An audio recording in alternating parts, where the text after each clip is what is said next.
ओम शांति।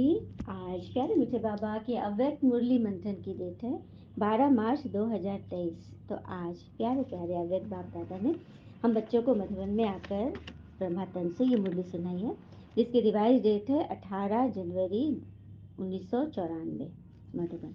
तो आज बाबा ने टाइटल दिया है ब्राह्मण जन्म का आदि वरदान है स्नेह की शक्ति। ब्राह्मण जन्म का आदि वरदान, आदि मतलब सबसे पहला पहला वरदान बाबा ने क्या दिया है? स्नेह की शक्ति। तो आज चारों ओर की सर्व स्नेही बच्चों को भगवान देख रहे हैं, जो स्नेह के सागर बनकर भगवान के पास पहुंच गई है। हर एक बच्चे के दिल में दिलाराम भगवान समाया हुआ है, और दिलाराम के दिल में सर्व स्नेही बच्चे समाये हैं, क्योंकि स्नेह बहुत बड़ी शक्ति है। बाबा ने आज स्नेह पर कुछ एक पॉइंट बताए हैं, जो नंबर वाइज है। तो पहली पॉइंट बताया बाबा ने, स्नेह की शक्ति मेहनत को इजी कर देती है। जहाँ मोहब्बत है वहाँ मेहनत नहीं होती, मेहनत मनोरंजन बन जाती है, खेल बन जाता है। दूसरी पॉइंट, स्नेह की शक्ति देह और देह की दुनिया सेकंड में भुला देती है। स्नेह में जो भुलाना चाहे वो भुला सकते हैं, जो याद करना चाहे उसमें समा जाते हैं। जैसे एक माँ अपने बच्चों से स्नेह करती है, सब कुछ भूल जाती है ना, बच्चा कितना भी गड़बड़ बोलता है लेकिन माँ स्नेह में है ना, भूल जाती है। तीसरा, स्नेह की शक्ति सहज समर्पण करा देती है। चौथा, स्नेह की शक्ति पिता समान बना देती है। स्नेह सदा हर समय परमात्मा साथ का अनुभव कराता है। स्नेह सदा अपने ऊपर भगवान की दुआओं का हाथ छत्र छाया समान अनुभव कराता है। स्नेह असंभव को संभव इतना इजी कर देता है जैसे ये कार्य तो हुआ पड़ा है। स्नेह निष्फल को भी सफल और निश्चिंत अनुभव कराता है। स्नेह हर कर्म में निश्चित विजयी स्थिति का अनुभव कराता है। तो ऐसे स्नेह की शक्ति अनुभव करते हो, इतने सारे पॉइंट बाबा ने बताया। फिर बाबा पूछते हैं, बाप दादा जानते हैं कि अनेक जन्म अनेक प्रकार की मेहनत कर आत्माएं थक गई हैं। भिन्न भिन्न बंधनों में बंधी हुई आत्माएं होने से मेहनत कर रही, बंधन में होगा तो मेहनत करेगी। इसलिए बाप दादा मेहनत से मुक्त होने के लिए सहज विधि स्नेह की शक्ति सभी बच्चों को वरदान में दे रहे हैं। सभी बच्चे वरदान को फील करें, भगवान हमें मुंह से निकाल स्नेह की शक्ति दे रहे हैं। तो अपने ब्राह्मण जीवन में अपने आदि समय को याद करो। तो जन्मते ही सभी को स्नेह की शक्ति ने नया जीवन दिया है ना। स्नेह की अनुभूति के लिए मेहनत की। बाबा कहते हैं ईश्वर से जब मिले, स्नेह किया, तो उसमें कोई मेहनत हुआ नहीं ना, सहज अनुभव किया ना। तो ये आदि जन्म की अनुभूति ही वरदान है। बाप दादा को बच्चों का मेहनत अनुभव नहीं लगता, मतलब अच्छा नहीं लगता। मेहनत करते ना तो भगवान को नहीं लगता, माँ बाप को कैसे अच्छा लगेगा बच्चा मेहनत करे। स्नेह की शक्ति की विस्मृति मेहनत अनुभव कराती। जब ईश्वर से स्नेह की शक्ति, ज्ञान की शक्ति को भूल जाते तब मेहनत लगता है। फिर बाबा ने बोला, कितनी भी बड़ी कैसी भी परिस्थिति हो, प्यार से स्नेह से परिस्थिति रूपी पहाड़ भी परिवर्तन हो पानी समान हल्का बन जाता है। पत्थर को पानी बना सकते हो, कैसे भी माया का विकराल रूप और रॉयल रूप सामना करे तो सेकंड में स्नेह के सागर में समा जाओ, तो सामना करने की माया की शक्ति समाप्त हो जाएगी। जब भगवान के स्नेह में समा जाएंगे, स्नेह है भगवान का ज्ञान, ज्ञान में समा जाएंगे, उसकी स्मृति में रहेंगे, तो माया की शक्ति समाप्त हो जाएगी। आपके समाने की शक्ति छू मंत्र नहीं लेकिन शिव मंत्र बन जाएगा। बात को समाने की शक्ति जब यूज करेंगे तो भक्ति में तो हम सुनते थे छू मंत्र, लेकिन यहाँ पे शिव मंत्र बन जाएगा। तो सबके पास शिव मंत्र की शक्ति है कि खो जाती है, बाबा पूछ रहे हैं। शिव स्नेह में समा जाओ, सिर्फ डुबकी मार कर नहीं निकला, थोड़ा थोड़ा स्मृति में रहते हो, मीठा बाबा प्यारा बाबा डुबकी लगाकर फिर निकल आते हो, तो माया की नजर पड़ जाएगी। सही बात है, समुद्र में कोई छुप रहा है, कोई दुश्मन चारों तरफ से घेर रहा है, तो पूरा अंदर डुबकी लगे, थोड़ा थोड़ा दिखेगा तो दुश्मन को तो दिखेगा तो गोली मारेगी। तो वही कह रहे हैं कि पूरा खाली डुबकी लगा कर नहीं निकलो कि एक बार पढ़ लिए देख लिए निकल गए। याद में समा जाओ, माया की नज़र से दूर हो जाओगे।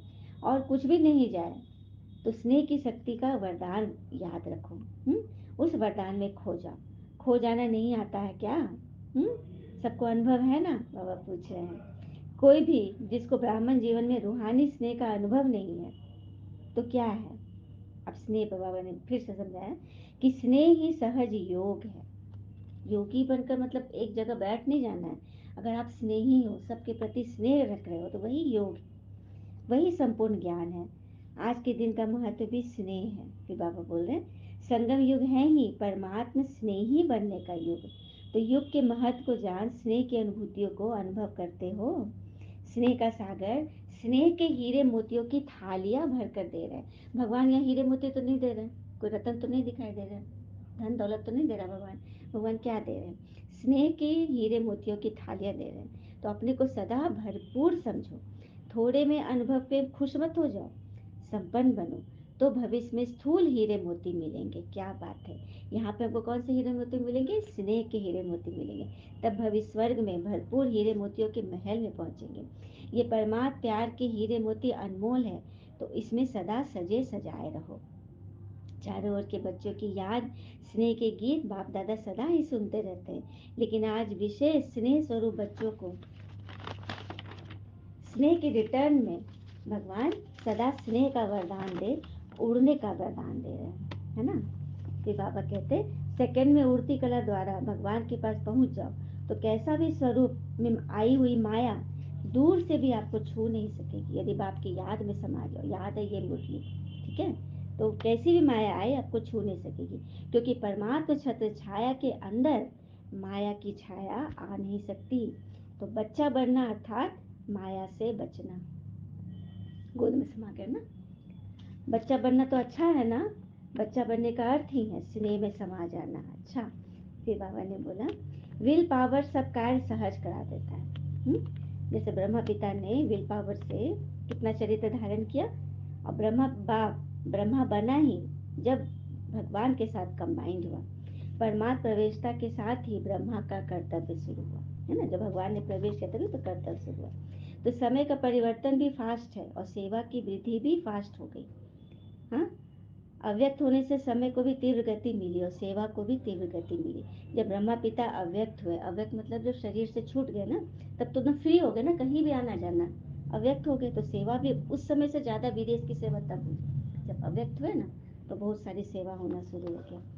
तो ये बाबा कह रहे हैं, तो वरदान को कार्य में लगाओ, सिर्फ स्मृति तक नहीं, याद में नहीं, स्वरूप में लाओ, मतलब अपने आप को उसमें ढाल लो। वरदान को स्वरूप में लाने से स्वतः ही फास्ट गति का अनुभव करोगे। हाँ, मिलना बहुत है, मतलब मिलता बहुत है, यूज कम करते हैं। देखो रोज रोज ज्ञान रतन मिल रहे हैं, लेकिन हम यूज कम करते हैं। सिर्फ बुद्धि में किनारे मत रखो, खाओ पियो खर्च करो, तो यूज करना आता है कि सिर्फ संभाल कर रखते हो। यहाँ खर्च करना अर्थात बढ़ाना, कहते हैं ना ज्ञान धन जितना खर्च करेंगे उतना बढ़ेगा। जैसे आजकल का फैशन है ना, कोई अमूल्य चीज होती है तो कहाँ रखते हो? लॉकर में रखते हो, यूज नहीं करते। लॉकर में रखते हुए खुश होते हो, मेरे पास इतना है। हाँ, तो कई बार ऐसे करते हैं, पॉइंट बड़ी अच्छी है, विधि बड़ी अच्छी है, तो बुद्धि के लॉकर में देख कर खुश होते हो।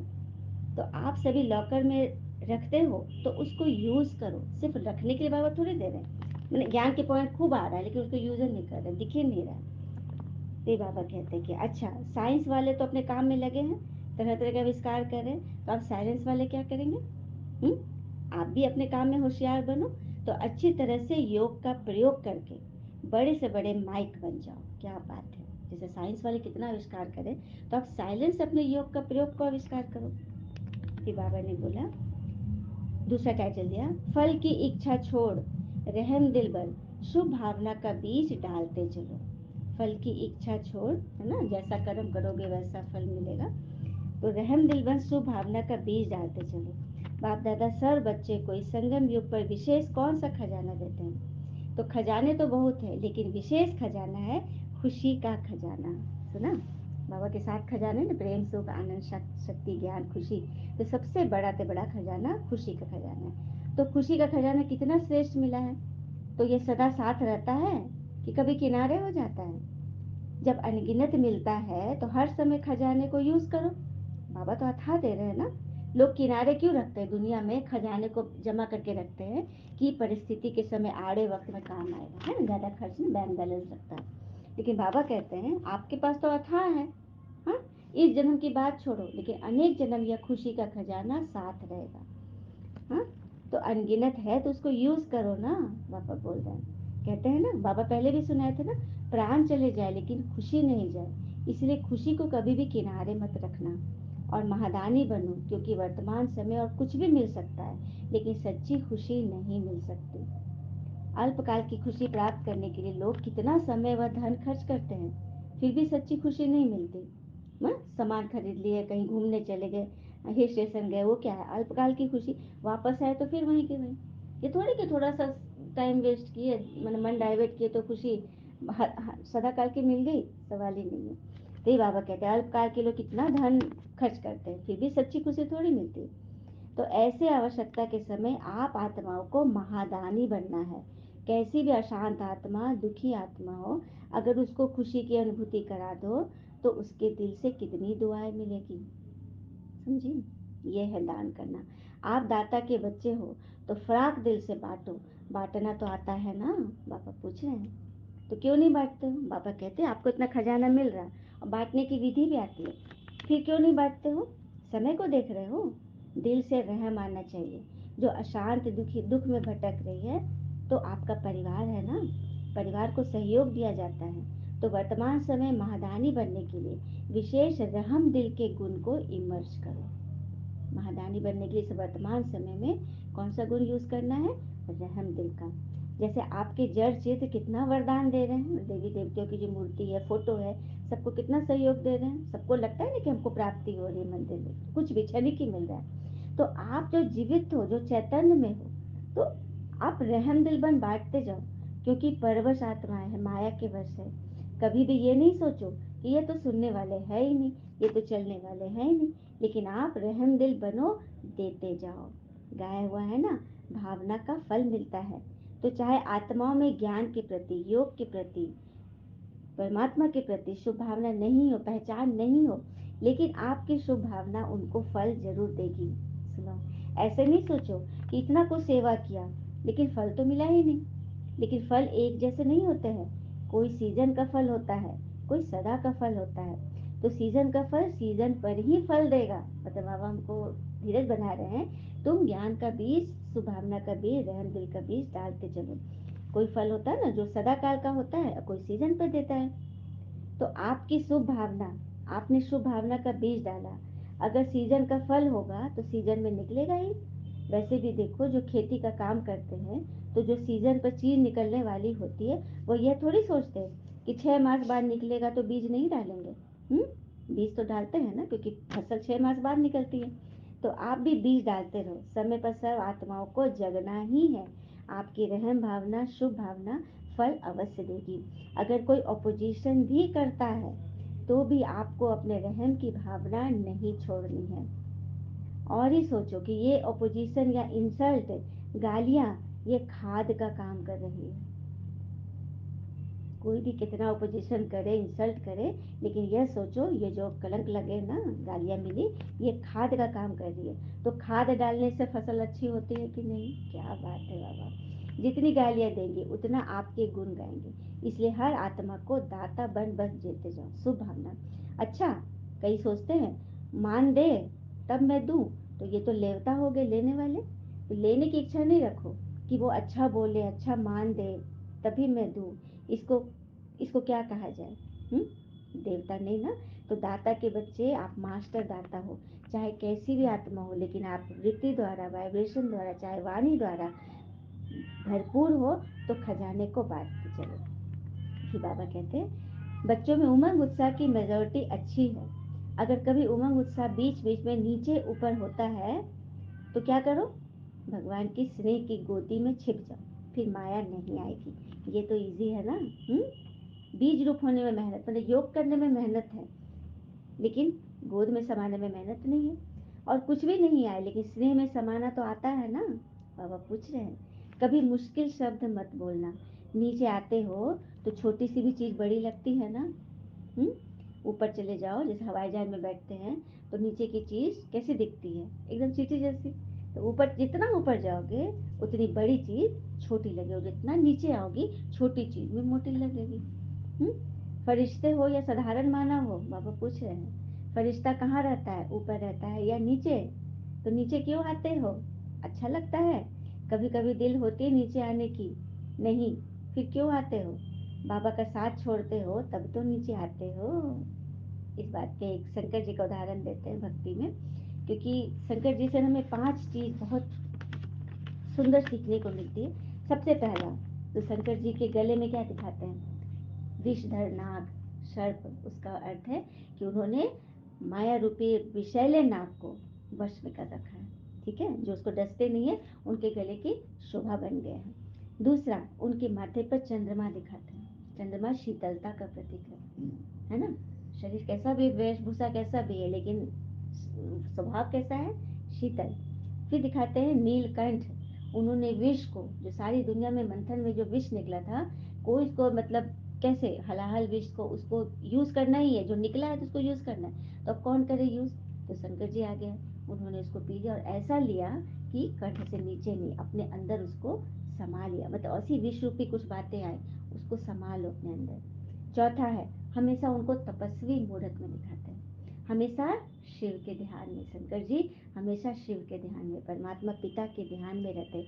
और पांचवा बहुत सुंदर है, उनका परिवार सबको याद है। शंकर जी की सवारी बैल, पार्वती जी की सवारी सिंह, कार्तिक जी की सवारी मोर, और गणेश जी की सवारी चूहा। ये चारों एक दूसरे के दुश्मन है, चारों एक दूसरे का दुश्मन है। लेकिन देखो, दुश्मन रूपी वृत्ति होते हुए भी एक परिवार में सहयोग की तरह रह रहा है।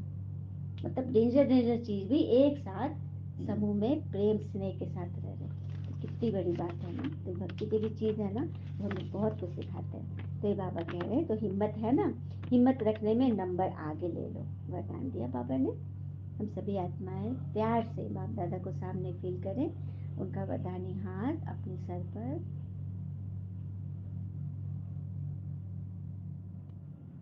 बाबा ने वरदान दिया, खुशी के खजाने से संपन्न बन, सदा खुश रहने और खुशी का दान देने वाले महादानी भव। खुशी के खजाने से संपन्न बन, सदा खुश रहने और खुशी का दान देने वाले क्या बन जाते? महादानी। डिटेल है। संगम युग पर बाप दादा ने सबसे बड़ा खजाना खुशी का दिया है। तो रोज अमृत वेले खुशी की एक पॉइंट सोचो और सारा दिन उसी खुशी में रहो। ऐसे खुशी में रहते दूसरे को भी खुशी का दान देते रहो। यही सबसे बड़े से बड़ा दान है। क्योंकि दुनिया में अनेक साधन होते हुए भी अंदर में सच्ची अविनाशी खुशी नहीं है। साधन तो आज बहुत है, आराम की चीजें, सुख, व्यवस्था, सुविधा, सब कुछ है, धन वैभव, लेकिन सच्ची खुशी नहीं है।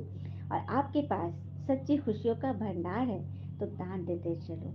यही सबसे बड़ी सौगात है। स्लोगन, महान आत्माओं का परम कर्तव्य है उपकार, दया और क्षमा। महान आत्माओं का क्या कर्तव्य है? परम कर्तव्य है उपकार। देखो, जो अच्छा कर रहा है उसको उपकार करना में कोई बड़ी बात नहीं है, दया दिखाना भी कोई बड़ी बात नहीं है, क्षमा करना भी कोई बड़ी बात कहाँ पर है? जहाँ पे इसके उल्टे नेचर के लोग हैं, उनको सब। क्योंकि जो बुरा व्यवहार कर रहा है, कान का कच्चा है, जो कहीं जाकर कुछ व्यर्थ बोलता है, वो तो खुद अपने जाल में फंसा हुआ, कोई उसकी इज्जत नहीं करता, कोई उसको मान नहीं देता, वो तो खुद अपने गड्ढे में खुद गिरा हुआ है ना। और उसको समझ भी नहीं है कि हम गड्ढे में हैं। तो कितना रहम का पात्र है ना। तो उपकार, दया और क्षमा करने वाले परम कर्तव्य धारण करते हैं और भगवान की नजर में क्या बन जाते हैं? महान आत्मा। अच्छा, बाबा का बहुत बहुत शुक्रिया, सभी आत्माओं का शुक्रिया। आपका दिन सदैव शुभ हो। ओम शांति।